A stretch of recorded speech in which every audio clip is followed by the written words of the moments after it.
Hello students, मैं सौरभ आपका अपने इस YouTube चैनल पर स्वागत करता हूं। और आज हम पढ़ने वाले हैं फैक्टराइजेशन, जो कि क्लास 8 का 7th चैप्टर है आर.एस. अग्रवाल का। ठीक है, और फैक्टराइजेशन का ये फर्स्ट वीडियो है। तो आइए सबसे पहले हम जानते हैं कि फैक्टराइजेशन होता क्या है। ठीक है, it is the process to finding two और more expression whose product is the given expression. ये क्या है? ये एक प्रोसेस है, ये एक प्रोसेस का नाम है। फैक्टराइजेशन जो है वो एक प्रोसेस का नाम है जिसमें कि दो या दो से अधिक एक्सप्रेशन का जब प्रोडक्ट किया जाता है तो वो एक दिया हुआ कोई भी एक्सप्रेशन के इक्वल आ जाता है, उसी को हम बोलते हैं फैक्टराइजेशन। ठीक है, तो इसको हम उदाहरण से समझते हैं, एग्जांपल्स की हेल्प से। जैसे अगर 20 दिया हुआ है तो 20 एक हम समझ सकते हैं कि 20 एक गिवन चीज है। ठीक है, गिवन एक्सप्रेशन है। अब 20 को हमको एक्सप्रेस करना है, किस तरह से एक्सप्रेस करना है? दो या दो से अधिक मल्टीपल्स के फॉर्म में उसको हमको एक्सप्रेस करना है। ठीक है, ताकि उसका प्रोडक्ट जो हो जाए वो गिवन नंबर्स के इक्वल हो जाए। तो जब हम इसको 20 को हम क्या लिख सकते हैं? 2 इंटू 4, 2 इंटू 5, तो क्या हो जाएगा? 2 2 4 इंटू 5 20, वो इसके इक्वल आ रहा है। यही है फैक्टराइजेशन। ठीक है, कि दो या दो से अधिक नंबर्स को या एक्सप्रेशंस को जब हम मल्टीप्लाई करते हैं तो वो हमारा एक गिवन नंबर या गिवन एक्सप्रेशन के इक्वल होना चाहिए, उसी को हम बोलेंगे फैक्टराइजेशन। और क्योंकि हम ये जो चैप्टर पढ़ रहे हैं वो पढ़ रहे हैं हम अलजेब्रा के अंतर्गत। ठीक है, अलजेब्रा का ही ये पार्ट है, तो इसलिए हम अलजेब्रिक टर्म के बारे में जानेंगे अच्छे से। तो जैसे कि आपको दिया हुआ 4x² y, ठीक है, तो 4x² y को आप किस तरह से तोड़ कर लिख सकते हो वो यहाँ पर दिखाया गया। 4 को हम क्या लिख सकते हैं? 2 इंटू 2 4 हो गया। x² कहने का मतलब x इंटू एक्स, और एक y है तो इंटू y। तो ये हो गया, हम अलजेब्रिक एक्सप्रेशन को किस तरह से दिखा दिए। दो या दो से अधिक है, यहाँ पे दो से अधिक एक्सप्रेशन में हम उसको दिखा दिए। अब हम जा रहे उसको मल्टीप्लाई करेंगे तो यही चीज आने वाला है। ठीक है, अब आगे उसी तरह एक और एग्जाम्पल यहाँ पे 12x प्लस 15, तो 12 को हम क्या लिख सकते हैं? 2 2 4 3 12 और इंटू एक्स प्लस, यहाँ तो प्लस, और 15 को हम क्या लिख सकते हैं? 5 इंटू 3 15 है ना। 15 को क्या लिख सकते हैं? 5 इंटू 3 15। अब हमको यहाँ पर क्या करना है कि हमको देखना है कि क्या इन दोनों में से कुछ कॉमन आ रहा है। तो हाँ, कॉमन आ रहा था। क्या कॉमन आ रहा था? 3 है ना। 3 दोनों के पास था, यहाँ पे भी इस एक्सप्रेशन में भी 3 था और इस एक्सप्रेशन के में भी 3 था। तो हम दोनों में से एक 3 कॉमन ले लिए। ठीक है, जब हम 3 यहाँ कॉमन लिए तो हमको अब देखना है कि जो 3 कॉमन लेने के बाद क्या क्या चीज है जो कि बच गया हमारा। तो यहाँ पर क्या बचा है? 2 इंटू 2, तो हम 2 इंटू 2 लिख दिए, और x, तो 2 इंटू 2 इंटू एक्स हम यहाँ पर लिख दिए। क्लियर है? अब ये प्लस आ गया यहाँ, और जो बचा कुचा 5 था वो यहाँ 5 आ गया। ये क्लियर हुआ होगा। अब हम 3 को उसी तरह लिख दिया। अब हम 2 इंटू 2 अच्छा नहीं लग रहा तो उसको डायरेक्ट मल्टीप्लाई करके 2 इंटू 2 4 x प्लस 5 के फॉर्म में लिख दिया। उम्मीद है ये क्लियर हुआ होगा। ठीक है, अब जो अगला हम उदाहरण समझ रहे हैं वो दिया हुआ 2n² प्लस 3n। ठीक है, तो अब इन दोनों में से हम इसको इस तरह से फिर एक्सपेंड नहीं करेंगे, हर बार हम उतना एक्सपेंड नहीं करेंगे। ठीक है, वो केवल हम समझने के लिए एक दो उस तरह से दिखा दिए, पर हम अब समझेंगे इस तरह से। डायरेक्ट हमको अब समझना होगा क्योंकि वो काफी छोटा चीज हो जाएगा। यहाँ पे अब क्या दिया हुआ? 2n² प्लस 3n, तो दोनों में कॉमन क्या आ रहा है? कोई नंबर आ रहा है क्या? 2 और 3 में कुछ कॉमन तो नहीं है। और यहाँ n² है, यहाँ n है। n² और n होने का मतलब, n² कहने का मतलब कि 2 ठो n है, मल्टीप्लाई में मल्टीपल है 2 ठो n इंटू n, और यहाँ n कहने का मतलब कि एक ही n है। तो 2n यहाँ एक n में से हम एक n कॉमन तो ले सकते हैं। जब हम कॉमन एक n को कॉमन बाहर निकालिए तो यहाँ पर क्या बच गया? केवल 2 और n बच गया, है ना। और यहाँ पर जब ये n बाहर आया था, ये n जब बाहर आया तो यहाँ पे कुछ नहीं, सिर्फ 3 बच गया। ये क्लियर हुआ? ठीक है, आइए अब हम और इस एक्सरसाइज, इस चैप्टर के सारे एक्सरसाइज में हमको फैक्टराइजेशन ही करना है। इसी तरह से हमें सारे काम करने होंगे, तो हम एक एक करके किस तरह का हमको क्वेश्चंस मिलने वाला हम उस पर डिस्कस करते हैं। आइए अब हम जानेंगे कि फैक्टराइजेशन हम कैसे कैसे कर रहे हैं, उसके अलग अलग पैटर्न के बारे में समझेंगे। जो सबसे पहला आया, क्या बता रहा? एक कॉमन मोनोमियल। अभी ये जितना भी सारा भी फैक्टराइजेशन हो रहा उसमें हम क्या कर रहे हैं? एक मोनोमियल को ही बस हम कॉमन लेंगे, एक मोनोमियल को हम कॉमन लेंगे, उसी के बारे में यहाँ बात हो रहा है, ठीक है। मोनोमियल होता क्या, जहाँ एक टर्म हो उसी क्या बोला जाता है, मोनोमियल बोला जाता है ना। तो इसको आइए सॉल्व करते हैं। 5x + 20, तो 5x को हम 5 × x ही लिख सकते हैं, है ना। 5 × x और प्लस 20 को क्या लिख सकते हैं हम, 5 × 2 × 2, ठीक है। 5 × 2 × 2। अब हमको देखना है इन दोनों में कुछ कॉमन आ रहा है क्या। हाँ, कॉमन क्या आ रहा है, 5 आ रहा है। यहाँ भी 5 है और यहाँ भी 5 है, तो हम 5 को कॉमन ले लेंगे, तो यहाँ क्या बच जाएगा, x + 2 × 2 4। ये हमारा आंसर हो गया, ठीक है। अब अगला क्वेश्चन, यहाँ क्या दिया, 18a³। 18a³ 18 को हम क्या लिख सकते हैं, 9 × 2 = 18, और a³ को हम डायरेक्ट हम लिखते हैं, a³ को हम a³ ही लिख सकते हैं, ठीक है। माइनस 27 को हम लिख सकते हैं 9 × 3 = 27, और फिर यहाँ क्या दिया हुआ, a² × b, ठीक है। अब इसमें से हम कॉमन क्या ले सकते हैं, 9 यहाँ भी है, 9 यहाँ भी है, तो 9 हम कॉमन ले लिए, ठीक है। और आगे क्या हम कॉमन ले सकते हैं, यहाँ पर 2 है पर यहाँ पर 2 कहीं नहीं है, a³ है पर यहाँ पर a³ नहीं है, पर क्या है, a² है, ठीक है।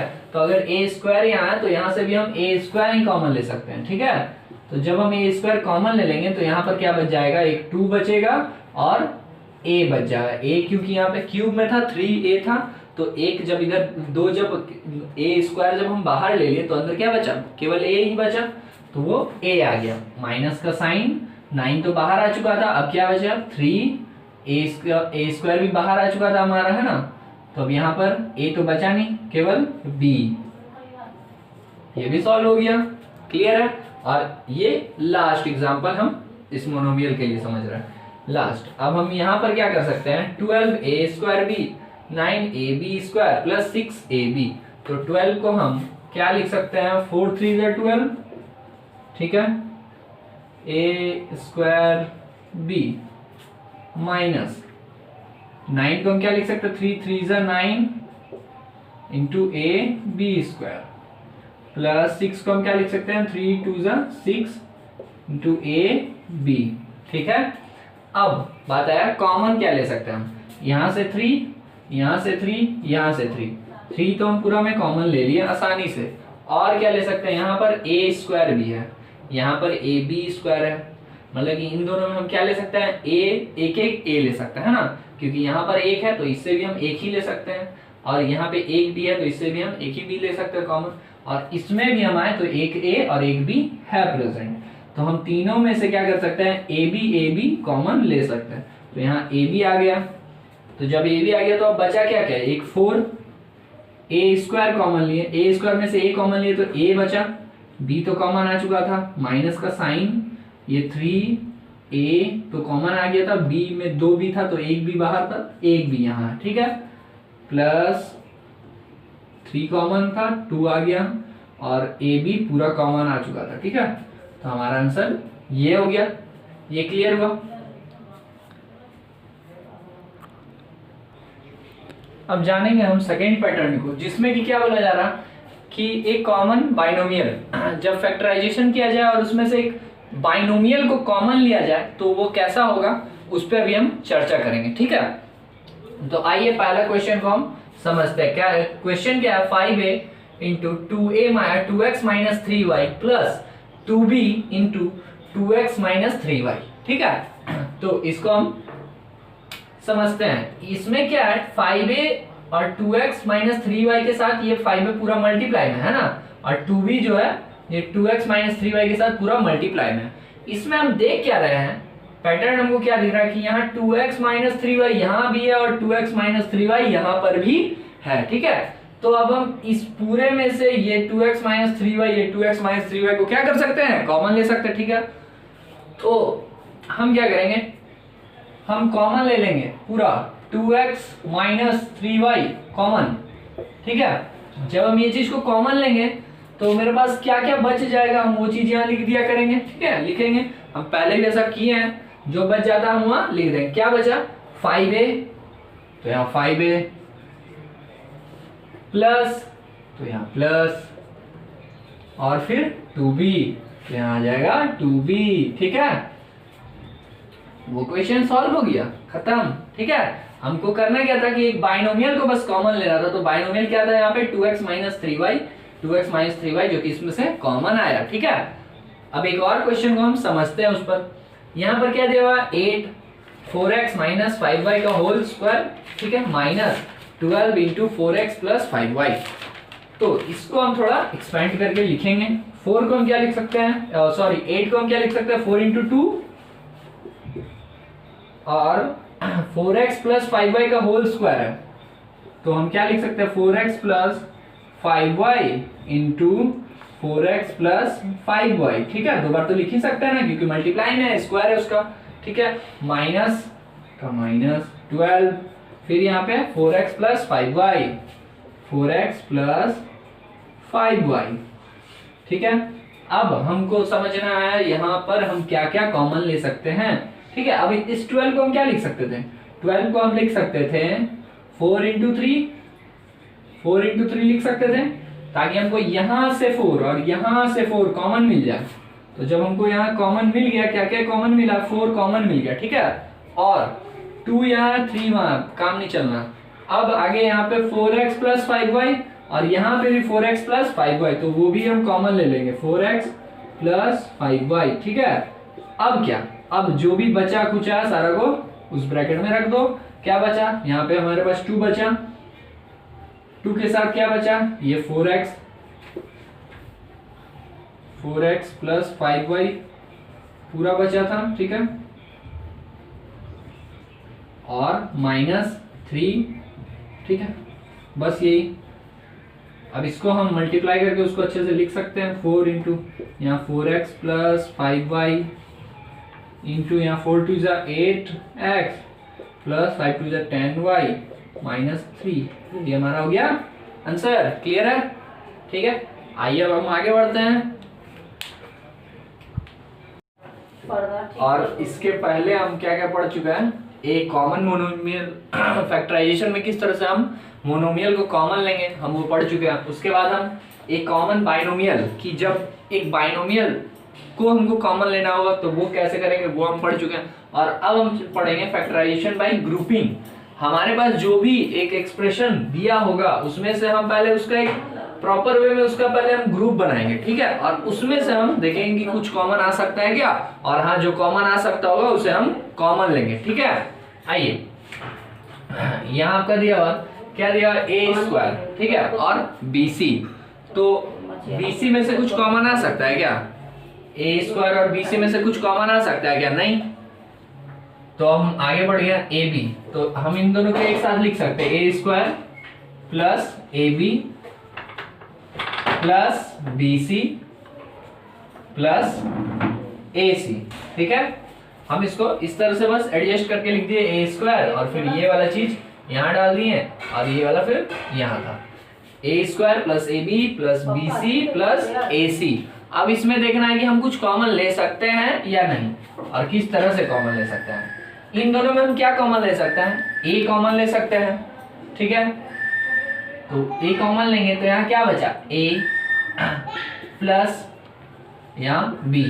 ठीक है, फिर प्लस इन दोनों में हम क्या कॉमन ले सकते हैं, सी कॉमन ले सकते हैं। ठीक है, सी जब हम कॉमन लेंगे तो क्या आ जाएगा, बी प्लस ए, और बी प्लस ए को हम ए प्लस बी भी तो लिख सकते हैं ना, है ना। 3 प्लस 2 5, 2 प्लस 3 5, बात तो बराबर है। तो बी प्लस ए को हम ए प्लस बी भी तो लिख सकते हैं।